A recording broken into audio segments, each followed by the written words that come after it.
hanging out with Mandee Pauch. We are here at Weedsport Speedway. This is their first race of the year, and it's Super Dirt Car Race number 3. She, of course, is here with Mike Mahaney. Are you guys still newlyweds? Is it still within the first year or no? Oh, we're still living the dream. There Yep. you go. So it's still within under the year. Yep, January. So if they had the newlywed game, you would be on there, right? That's before your time, I think. Yeah, I kind of remember that show. Yeah. Okay. I'd be on it. I'd go for it. Why not?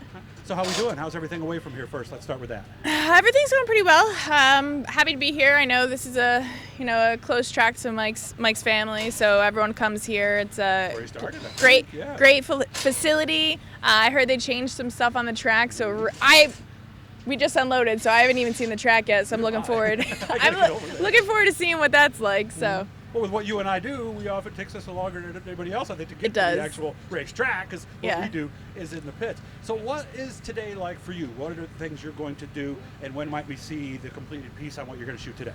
So you want the rundown? Yeah. Okay. I'm curious how you do it. Well, typically, we get to the track. I haven't put the GoPros on the car yet. Okay. So usually I'll put the GoPros on the car first. How many? Typically two. Yeah, front and back. Okay. Usually, if it's one car, I'll kind of mess around and add like a different angle. If I have like 2 drivers or all 3, it's basic as basic can get. I'll put the GoPro mounts on the car. I'll go get my GoPros. I'll clear, reset the cameras, make sure I have all my batteries lined up, make sure I have everything charged. And really, it's just getting the shots. It's so funny. So many people ask me, they're like, well, what products do I use? What should I get? Mm-hmm. I use an iPhone. Okay. There's nothing fancy. Like if you want to do it, Doug, we can set something up. Yeah. So, but I like it because. So you're mounting an iPhone for the camera? Well, no, just the pit shots and stuff. I just use this, but and you edit on it too. Mm-hmm. Okay. And then I use my GoPros for any in-car footage. Everything else outside the car is typically my phone. Mm-hmm. And just, I have a routine throughout the day, throughout the night, really. Like, it's pretty basic. But I usually like to try and find, hopefully this isn't bothering us. No, it's okay. I like to try and find just something out of the ordinary, really, to catch throughout the night. Okay. But I'll get the heat race, the recaps, go through it, and then at the end of the night, as soon as we hit the road, I'm uploading the video footage to my laptop. When are you editing it? Oh, okay, you're doing it. Oh, so you edit on the ride home. Okay. Yeah, on the ride home. Yeah, there are ways you can edit on your phone, but my daughter did that at school. She did a whole project on the iPhone. It's what I'm used to. Okay. All right. Now, what happens when one of the cameras right on lap number 1, a big old lump of clay?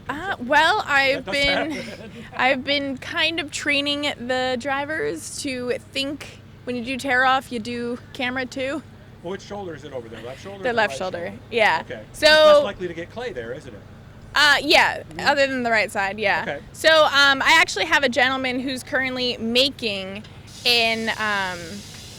like a like a tear off, but like a real I think they have that in NASCAR, right? Yes, I've seen that where they can move that. Yeah. So he's working on having something you set the camera in and it rotates. Nice. But the thing is there's like a squeegee or something that keeps it clean. Right? Yeah, something like that. So work in progress. Okay. But if I try to get footage from the grandstands, I don't like it.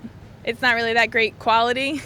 But I do that just in case the front camera gets dirty. Right, yeah, and then you can edit between the two of them. So yeah, exactly. So why the rebrand to Dirt Track Untold, and what was the purpose of the rebrand? So I was kind of putting it on a whim test, hoping that it'll. How do I even go with this? Is rebrand. The channel's not just about me. It was Mandee Pauch Vlogs, and it's more the drivers. I put everything together, but it's not a me channel. Has to do it. Yeah. But I have 3 drivers and potentially a 4th with BP3, my nephew coming along, Oh, right. That's coming up, isn't it? Yes. How old is he now? 6. He's telling me next year he'll be racing, so we're in trouble there. Yeah, we are. But that's the thing is, I didn't like when my brother's like, I'm going to send a resume, and on it says Mandee Pauch Vlogs. I'm like, that's just, it's not professional. No, I get that. So I did the rebrand because I want it to be, hey, if one day I can't be at the races, like my dad and my brother are racing Grandview today. Okay. So if I had a camera person there and I'm not there, well, that's fantastic. That's Dirt Track Untold.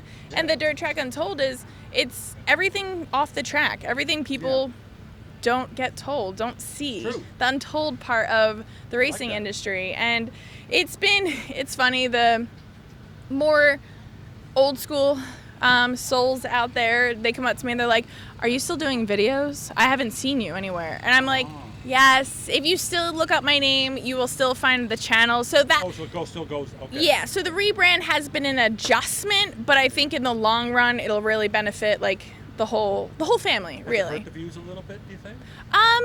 It's tough to say. I mean, because the past 2 seasons prior, the pandemic, people were staying home. So the views were up here. Yeah. So now people, gosh, what is it? The Indy 500 today, they said there's like 300,000 people there today. I got to get there. Wild. Me too. I know. I'd love to. All right, let us know. Maybe we'll team up.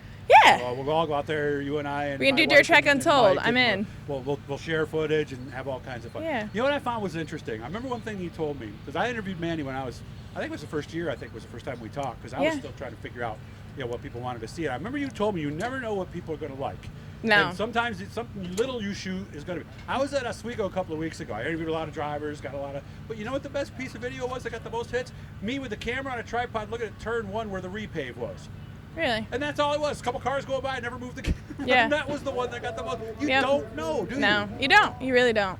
Well, I'm going to let you go, let you have fun. So thank you. We'll team up somewhere down the road. Yeah, and have some love fun. to. Say hi to Dad and Billy for me. For sure. I don't think of Dad as Dad. So is he done after this year, or is it like a rock and roll retirement where it takes a couple times to make it stick? I don't think you'll ever hear Billy Pauch say retirement is the biggest thing. So he's definitely done with the modified. He's racing speedsters today at Grandview. Oh. But I think he's at the point which he deserves it. 48 years, race whenever your heart desires. Exactly. You know, if you want to take off and go fishing, go fishing. You know, and if you don't want to retire, but you still want to leave the door open, jump in, if go anybody for it. deserves it.